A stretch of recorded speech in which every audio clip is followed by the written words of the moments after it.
राजा गुलाटी मारते नहीं घूमते हैं। राजा राजा होता है। राजाओं का आचरण जब तक आप में नहीं आएगा तब तक आप राजा बनने की तरफ नहीं आगे बढ़ोगे। अगर बंदर को राजगद्दी सौंपी जाए, क्या राज कर सकता है? नहीं कर सकता। राज करने के लिए राज जैसी सोच भी जो है अपने अंदर पैदा करनी पड़ेगी। सम्मानित साथियों, आज का जो आंदोलन था, आप और मैं जानते हैं कि वो हमने रामलीला मैदान में रखा था। कौन से मैदान में? जोर से बताओ। लेकिन रामलीला मैदान के पास हमारे मुस्लिम भाइयों का एक कार्यक्रम होता है जिसको हम लोग सेलूम के नाम से जानते हैं। 35-40 हजार की संख्या में वो लोग रोड से निकलते हैं और अपनी जो भी इबादत है उसको पूरा करते हैं। पुलिस प्रशासन का ये मानना था कि भाई पहले से ही वहां व्यवस्था अव्यवस्थित रहेगी, क्योंकि एक बहुत बड़ा आबादी, एक बहुत बड़ी जनसंख्या निकलेगी।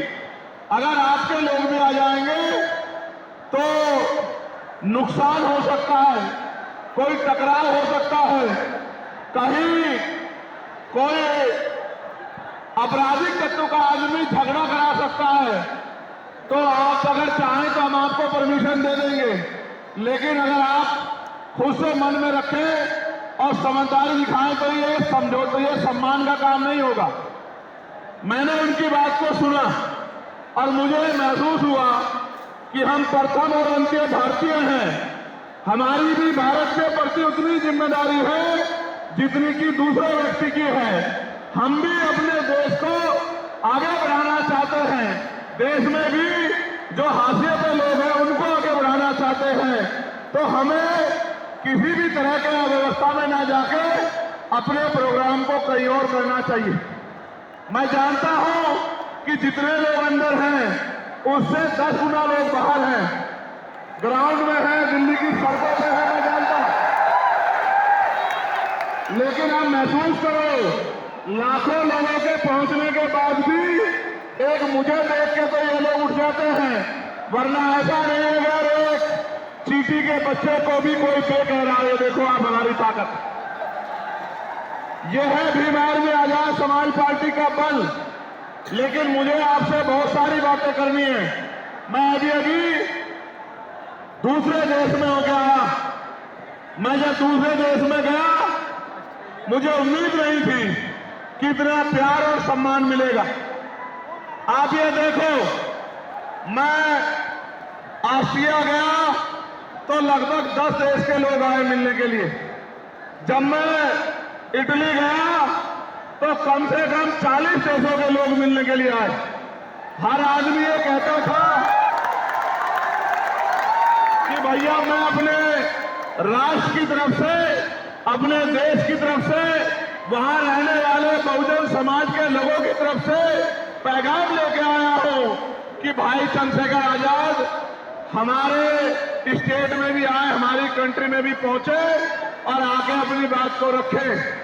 मैंने उनको कहा कि मैं आपके बीच भविष्य में आऊंगा, लेकिन अभी 11 तारीख को हमारी रैली है। लाखों लाखों की संख्या में हमारे लोग वहां पहुंचेंगे, तो मुझे पहले उनके बीच पहुंचना है, उसके बाद मैं समय निकाल के आऊंगा। उन्होंने मेरी बात को माना और 3 दिन का कार्यक्रम करके मैं फिर आपके बीच आ गया। जब यहां पहुंचा तो पता लगा परमिशन और इस तरह की व्यवस्थाएं खराब हो रही है। फिर मैं धन्यवाद दूंगा हमारी दिल्ली की टीम का, भाई हिमांशु जी का, भाई महेश जी का, उनके सभी साथियों का, जैन साहब का, कसाना जी का, जिन्होंने, समीर भाई का, जिन्होंने दिन रात एक कर दिया और इस परमिशन को करा के सीपी सिंह जी का कितना बढ़िया प्रोग्राम आप सब लोगों के लिए आयोजित किया। एक बार दोनों हाथ से तालियां बजा के दिल्ली की टीम का स्वागत करें। जब मैं दिल्ली का धन्यवाद कर रहा हूं तो देश भर में जहां से सबसे बड़ी ताकत हमें मिली है, मैं उत्तर प्रदेश की भी पूरी टीम का धन्यवाद करना चाहता हूं, क्योंकि हमारे हर एक आंदोलन में उत्तर प्रदेश अग्रणी रहता है। धन के आधार पे, संख्या के आधार पे उत्तर प्रदेश ने अपनी ताकत का एहसास पूरे देश को कराया है।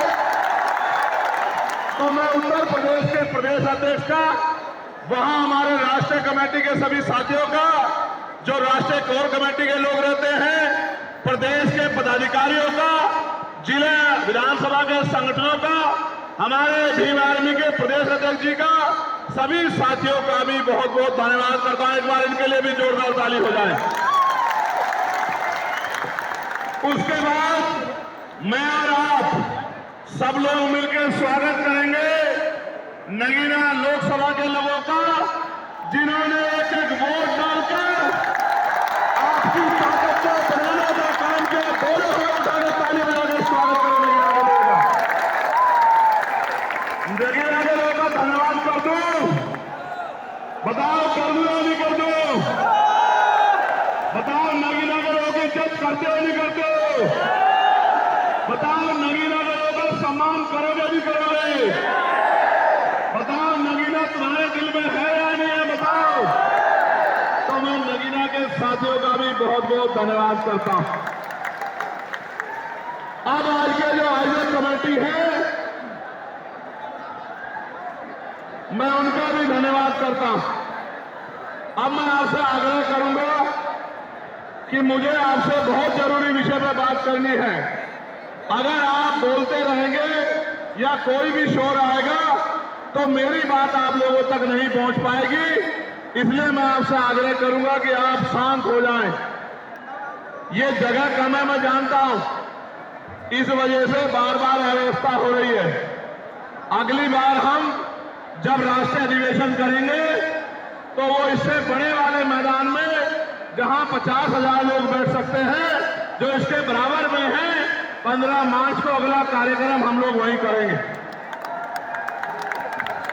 सम्मानित साथियों, आज मेरे कंधों पे, आजाद समाज पार्टी के कंधों पे, भीम आर्मी के कंधों पे, बहुजन समाज के लोगों के कंधों पे जिम्मेदारी है कि जो एकता बहुजन समाज में हमारे महापुरुष बना के गए, वो एकता टूटनी नहीं चाहिए किसी भी कीमत पर। ये हमारे लोगों की जिम्मेदारी, हमारे पढ़े लिखे समाज की, हमारे कर्मचारियों की, हमारे अधिकारियों की, हमारे नेताओं की, हमारे विधानसभा सेक्टर बूथ से लेकर जिले, मंडल, प्रदेश और राष्ट्रीय पदाधिकारी की जिम्मेदारी है कि जो एकता हमारी बनी है वो टूटनी नहीं चाहिए। दुश्मन किसी भी सूरत में कामयाब नहीं होना चाहिए, इस बात का हमें ध्यान रखना। अब ये रैली करने की